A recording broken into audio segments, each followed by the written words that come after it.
Article है यहाँ पर बात की जा रही है फ्रीडम ऑफ प्रेस के बारे में। तो जीएस पेपर 2 के अंदर आप लोगों को यहाँ पर बन जाएगा बेसिकली ये इंपॉर्टेंट जो आर्टिकल, तो इसके बारे में याद रखिएगा, याद रखना आप लोग। अगर कोई आप लोगों से पूछ ले हमारे संविधान में कहीं डायरेक्ट लिखा है फ्रीडम ऑफ प्रेस के बारे में, तो आप लोग क्या बोलोगे, यस या फिर नो? बताइए यस या फिर नो, पहले वीडियो को पॉज करके इसका आंसर दीजिए तो आप लोग जानने को मिलेगा। यस या फिर नो नहीं लिखा हुआ है संविधान में डायरेक्ट कहीं भी। आप लोग अगर संविधान के अंदर जाएंगे तो पार्ट 3 में आप लोगों को फंडामेंटल राइट देखने को मिलेंगे।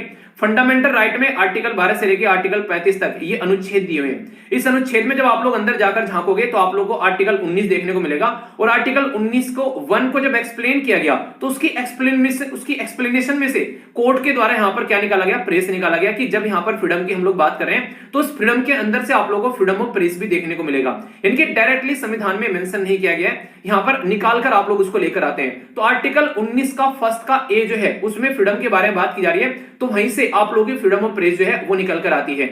और इसमें लिखा हुआ क्या है, आर्टिकल 19 के जो फर्स्ट के ए में आप लोग जाएंगे to freedom of the speech and expression, तो वहां पर बस ये लिखा हुआ है, आप लोग का प्रेस के बारे में मेंशन नहीं है। पर जब स्पीच एक्सप्रेशन की हम लोग बात करें तो इसका मतलब क्या हो गया, इसका मतलब ये भी हो गया कि फ्रीडम ऑफ प्रेस के बारे में यहां पर बात की जा रही है। तो फ्रीडम ऑफ प्रेस एब्सोल्युटली यहां पर आप लोगों को नहीं देखने को मिला कि ये एब्सोल्यूट है कि आप लोग हमेशा आप लोग यहां पर इसको एंजॉय कर सकते हो, नहीं, इसके ऊपर भी कुछ ना कुछ प्रतिबंध लगाए गए हैं भाई साहब। आर्टिकल 19 के जब 2 में आप लोग जाएंगे तो इसके ऊपर प्रतिबंध भी रखे गए हैं, जैसे कि संप्रभुता, देश की सोवरेनिटी और इंटीग्रिटी के एकता के अखंडता के बारे में कोई बात करेगा, स्टेट की सिक्योरिटी को अगर गलत नुकसान पहुंचाने की कोशिश करेगा, अगर अच्छे रिलेशन जो है उनको बिगाड़ने की कोशिश करेगा, पब्लिक ऑर्डर को मेंटेन रखने के बजाय उसको खराब करने की कोशिश करेगा, कंटेम्प्ट ऑफ कोर्ट करेगा, डिफेमेशन किसी की इंसल्ट करने की कोशिश करेगा, या फिर किसी भी तरीके से यहां पर समाज में कुछ गलत तरीके से गलत भावना से लेकर लोगों को उकसाने की कोशिश करेगा, तो यहां पर आप लोग की जो फ्रीडम है वो फ्रीडम यहां पर नहीं रह जाएगी।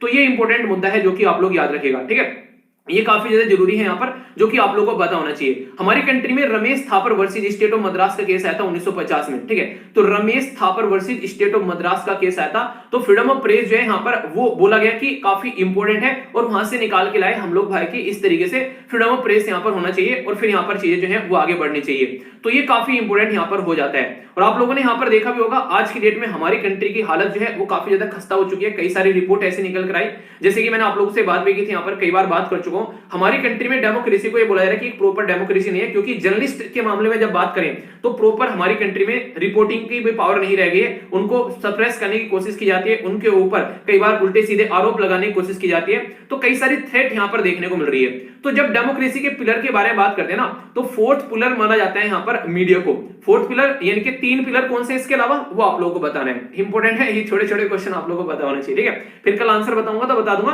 पार्टिसिपेट किया करो यार, पार्टिसिपेट करने में कुछ नहीं जा रहा है, पार्टिसिपेट करोगे तो चीजें अच्छे से लेकर आप लोग चल पाओगे, ठीक है। तो ये याद रखिएगा। अभी ये क्यों आ गया न्यूज में, ये न्यूज में इसलिए आ गया क्योंकि कश्मीर का जो प्रेस क्लब है उसको अभी रिसेंटली बंद कर दिया गया है, ठीक है। तो कश्मीर का जो प्रेस क्लब है उसको बंद कर दिया गया है। तो यहां पर ये माना जा रहा है कि अब जम्मू एंड कश्मीर के अंदर में जो प्रेस चल रही थी, वहां पर जो इंडिपेंडेंट चीजें चल रही थी वो कैसे काम करेगी। तो इसके चलते यहां पर ये काफी बड़ा एक मुद्दा देखने को मिला।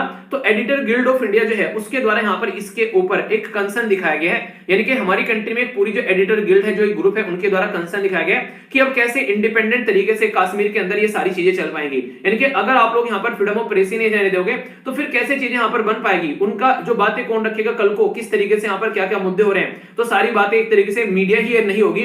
तो ये कहीं ना कहीं चैलेंज होगा यहां पर कश्मीरी लोगों के लिए, ठीक है। तो कल को कुछ भी हो रहा है एक तरीके से उनके साथ में, तो प्रॉपर वे में एक इंडिपेंडेंट अगर हाउस काम नहीं कर पाएगा तो सारी चीजें आप लोगों को ढंग से देखने को नहीं मिलेगी। और ये सारी चीजें जो यहां पर निकल कर आ रही है और ज्यादा सोसाइटी के अंदर रोष फैलाएंगी और ज्यादा लोगों को दिक्कतें यहां पर देखने को मिलेगी। तो ये मुद्दे यहां पर बोले गए हैं। तो फ्रीडम ऑफ प्रेस के बारे में अगर कुछ लिखने के लिए आ जाए तो जो बातें मैंने आप लोगों को बताई है ये काफी इंपॉर्टेंट है, जिसके बारे में आप लोग याद रखिएगा।